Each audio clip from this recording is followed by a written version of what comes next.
Hi welcome to கதி voice.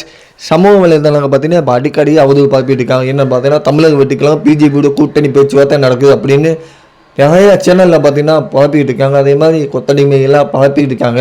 இதன் மூலமாக தளபதி அரசியல் வந்து கவுத்தணும், அவர் பின்னடைவை வைக்கணும், மக்கள்லாம் வெறுக்கணும், அவங்க தொண்டைகளை வெறுக்கிற அளவுக்கு பண்ணணும் அப்படிங்கிற மாதிரி நிறைய முடிவு பண்ணிட்டாங்க. கண்டிப்பாக ஒருபோது தளபதி அப்படி பண்ண மாட்டார். ஏன்னா தளபதி கரூர் சம்பவத்தால் இன்னும் அவர் தூக்கத்துலேருந்து வெளிவரலை. அவர் இன்னும் கரூர் மக்களை சந்திக்க ஒரு முடிவோடு தான் இருக்காது. இன்ன வரைக்கும் அவருக்கு அனுமதி கிடைக்கல. அவருக்கு எப்போ அனுமதி கிடைக்கும்போது கண்டிப்பாக அடுத்த நாளே கரூரில் இருப்பார். ஸோ இப்போ வந்து பார்த்தீங்கன்னா அந்த 20 லட்சம் நிவாரண தொகை, காயப்பட்டவங்களுக்கு 1 லட்சம் தொகை பார்த்தீங்கன்னா நேரடியாக கட்சி நிர்வாகி மூலமாக கொடுக்கறதுக்கு உத்தரவிட்டிருக்காரு. இன்றைக்கி நாளைக்கோ இல்லை நாளை மறுநாளும் அதனோட அந்த நிகழ்ச்சி நடக்கும். ஸோ இப்படி இருக்கையில் வந்து பிஜேபியோட கூட்டணி பேச்சுவார்த்தை, காங்கிரஸோட கூட்டணி பேச்சுவார்த்தை அப்படிங்கிற மாதிரி பண்ணியிருக்காரு.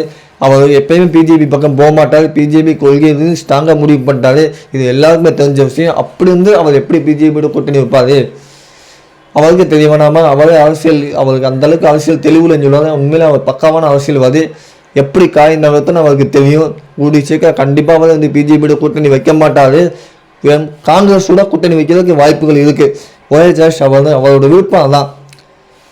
அதே மாதிரி தமிழக மக்களுக்கு துரோகம் பண்ண மாட்டார் தளபதி விஜய். அப்படி துரோகம் பண்ணால் கண்டிப்பாக அவருக்கு பின்னடைவு தான். இது அவருக்கு நல்லாவே தெரியும். கண்டிப்பாக எந்த அளவுக்கு நம்ம தமிழக மக்களுக்கு தொண்டர்களுக்கு துரோகம் பண்ண மாட்டார். இது தளபதி விஜய் கண்டிப்பாக மக்களே புரிஞ்சு வச்சுருப்பார்.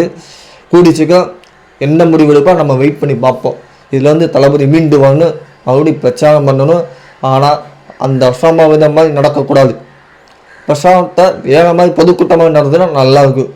என்னோட பொறுத்த வரைக்கும் பிரச்சாரம் வந்து பொதுக்கூட்டமாக நடத்தினாலே அந்த எந்த அளவுக்கு பிரச்சாரம் அந்தளவுக்கு அசம்பாவிதம் நடக்காது. 100% உறுதியாக வெயிட் பண்ணி பார்ப்போம்.